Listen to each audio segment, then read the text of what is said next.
Hey everybody, I just wanted to make a kind of a quick video. It encompasses a lot of the issues that you are finding on the E53 power folding mirror, electric folding, what have you, and perhaps why it's malfunctioning.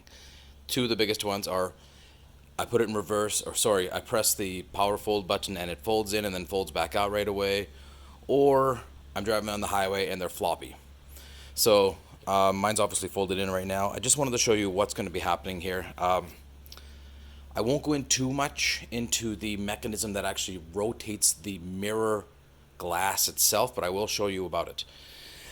Ultimately, what you're going to have to do to fix the floppy mirror on the highway problem is you're going to have to access in here the actual motor. So I'm going to refer to this as the base, the triangular base. You're going to have to pop this cover off, okay? When you get that off, it's going to expose four tiny stars, bolts. I'm not going to go into showing you how to take this off. There's 1,000 videos online. Same as the trim ring. I'm not going to do that. But I just wanted to show you this is how the trim ring actually mates on the inside. Hopefully it's not too sunny. Shit, let me go back into the garage here. You can see how it mates up on the inside. So it's kind of sensitive. It's fragile. You probably will break some of those clips, especially the ones with the word Magna on them. Those long, see? You can see one of those is broken. They're damn near impossible not to break. So anyhow, after this is taken off of your housing, you're going to be stuck with an assembly. This one doesn't have a motor. This one does. You're going to be stuck with an assembly like this. Obviously still, sorry about the camera work, I'm not a video guy. Obviously it's going to be stuck here on the base still.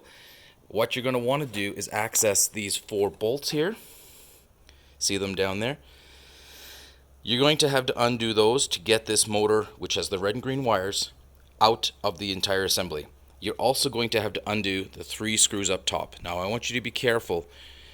Note, this one obviously is missing the limit switch. I'll show you one with the limit switch in case anyone is curious about it, because you hear about it all the time. Sorry, excuse the mess here. Yikes. Okay. Alright, here's ones with limit switches. So you can see the limit switch cover is right here. And I'm going to try to take this off one-handed, so excuse the fiddliness. Just pull back. Usually use a screwdriver and pop back with where my finger's pulling from. There we go. Now you got to be careful when you're doing this, because when you lift up, you're going to expose that limit switch. Okay.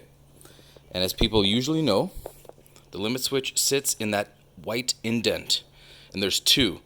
So as your mirror motor rotates, it'll go from one indent to another, and the indent tells the switch when to stop the motor from operating. Excuse me while I try to put this back in safely. Obviously you don't want to try to lose the limit switch while you're pushing it back in either, so okay, it's back in. Okay, anyhow, this is an entire assembly with the wire all the way down. A retrofit, I guess you could call it. Okay, I guess I could quickly talk about this. This is the disc which the mirror glass is mounted to. It's what goes up and down, left and right. Here's an example of a mirror housing with it off. If you are having problems with your mirror glass not going up, down, left, and right, you will have to take the mirror glass off, that disc off, and then expose this. It's like a rubber diaphragm on a 4-axis pivot. You'll take those Torx screws out, a bunch of them, and then you can access the motherboard in there with, it's called radio whiskers, I believe, and they touch a bunch of little tiny metal lines that give a frequency of how the motor works. I've only had to clean that once or twice years ago. Not really an option for me. Not really a problem I see. The problem I see, again, with these is that limit switch or the motor that's usually hiding under there. Okay, so let's go back to this again.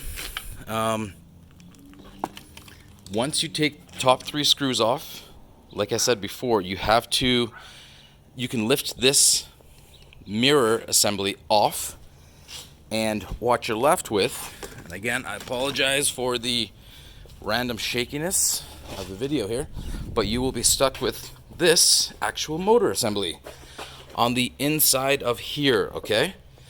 Now you have to be careful how, when this comes off, this is exposed on the base. I mean, even if you've undone the 4 screws, it'll probably just be sitting there because it's a tight pinch in with the way the wiring is. Mark the placement of how this sits, because they do sit differently left and right sided, okay?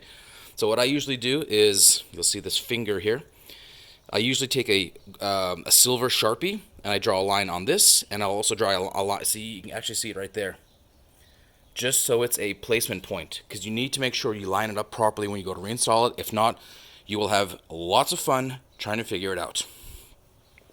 Okay, so assuming the limit switch wasn't a concern of yours, and this problem is the motor, what happens is this finger, I want to call it, or a tab, breaks open over time.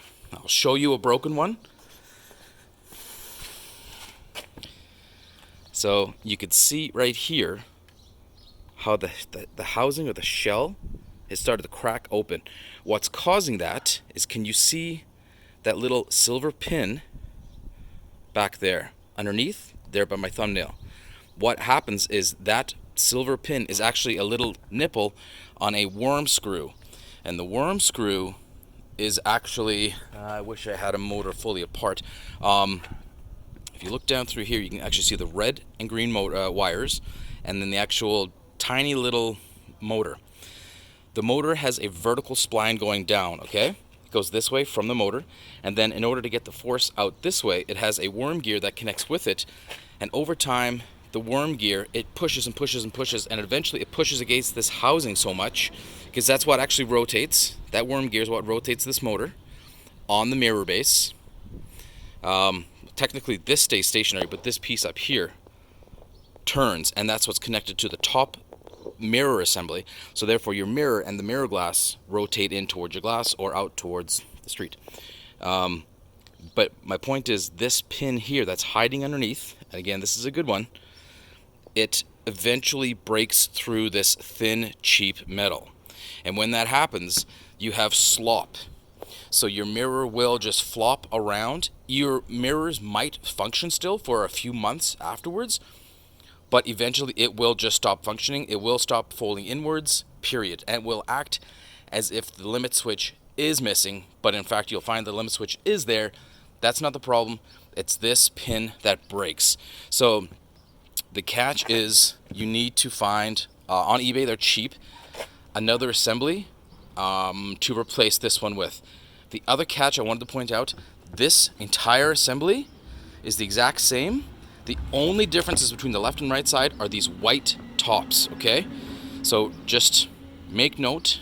I'll show you here again. You can see how they're the same pin orientation all the way around. Trust me with it. The only other difference is the motor wiring. So for one side it'll be green on the left side, red on the right, and for the other motor it'll be red on the right, green on the left. I think I got that right. But as you can see, hopefully, there we go. That's the difference between the two sides. And of course you can see the orange or the white ring is orientated differently. Okay, so you can take this housing off, which is broken usually, with these tinier screws, little Torx, and pull up slowly to expose this motor inside. The other thing that could be of concern is this pin here, like I said, this worm gear with the little nipple pin on the end. Sometimes the gear on that worm gear actually strips because you've been using the mirror so much power-wise that you might have to replace that part. I believe when you buy the kits on eBay, I've never done this. I've always ever just gone to a pick and pull kind of place, taken them off of cars and inspected them because they're so much cheaper. and it's OE parts then.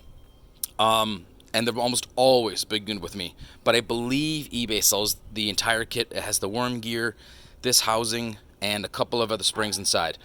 Yes, that's the other thing I should mention. When you take this, when you undo the 4 screws down here, okay, there will be a brass spring assembly system. It's a brass spring, and then there's a brass lock ring on the inside. Just be careful when you're sliding it up. Keep an eye out, take a photo or something of the orientation of how that spring ring fits, because it has to sit properly on the inside of this housing when you put it all back together. So this sleeve or this housing slides over another housing, I guess is the better ways to say it. You'll understand when you take it apart. But again, ultimately, I just wanted to point out that when you have a problem, almost always it's going to be a broken housing here, or the pin gear. The gear worm gear is actually stripped. Buy the kits on eBay. I'm not going to show you how to replace it. I just wanted to show you why the problem occurs on mirrors being floppy and or a limit switch being the problem. Hopefully that helps some people. Good luck.